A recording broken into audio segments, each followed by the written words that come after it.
Voin hi January ni som pathum sang ni som ni pakhat ania tuna hian Wayside Restaurant kota kolkul khodaya kan ommeka kolkul khotlang mi puiten Chief Minister Puzoram thanga khozol kal tur chu pondum nen an lo hmuak don ani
Zoram Chief Minister Puzoram thanga ko ku madang puiten kan lo lo sia hoi ni a hian kan tum lo dan le kan du lo dan te hin kan in bu angai tai ro poi kan dia hoi ni a hian ko ku khodang chuan National Highway number 6 ina ko ku abai pass tu hi kan du lo ba he thu kan sia thian kan lungai e mani ti ram ti naคนทุ่มเนี่ยกันเลยหัวง่ายตาจะฮีอาเฉมกันตีเนี่ยนี่เฮ้ยที่อาเฮียนกันดูเราเนี่ยเป็นเสียดสักกะเฮ้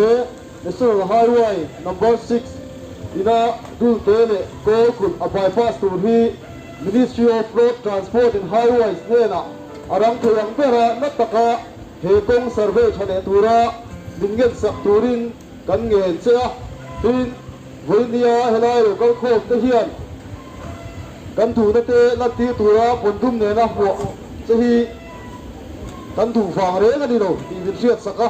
กันลุงไงนั่นแหละกันรู้ดูกันนั่นเองลิงไงคลากสักกะวันนี้เฮียนี่กันถูนั่นเองเป็นตีโลดินสักโดนนี่ตีมินปวดชัวสักข้าตัวรินกันเงินบกเสียดิเรา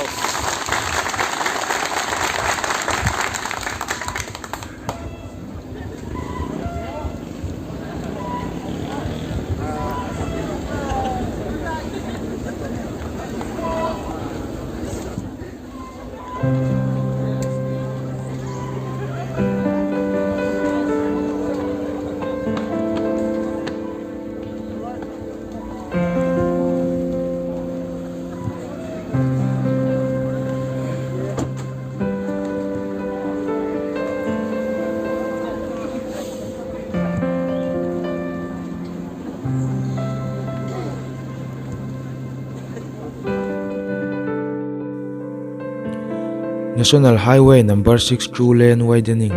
Siling atanga Champhai Road lai meka kolkul khua kongru om sa hela ni lo nan le apal tlang ngei theinan kolkul NGO coordination ten voi tam tak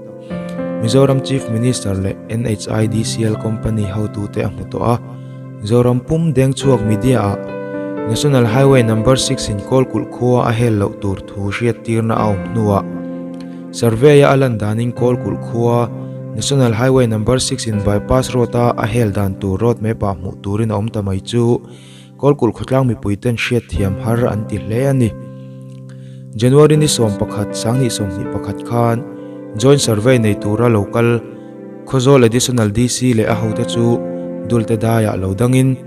kolkul thalai polten an lo hotir to ani voin January ni som pathum sang ni som ni pakhata Mizoram Chief Minister Pu Zoramthanga khozol tlo tura akal chu kolkul khotlang mi puiten khodaya pondum nen lo huakin andu na te an lo thlena NGO coordination tenen Wayside restaurant a ngun taka aning kom ho nuwa Mizoram Chief Minister Pu Zoramthanga chuan National Highway number 6 in kolkul khuwa a hel don lova apal tlang ngei don ani ti in a soi Mizoram Chief Minister Pu Zoramthanga chu NGO coordination committee de roma ta chuanin kong omsa inonor me ki ko kulina ko kulpone tura nor tam ai don ni siat pi ani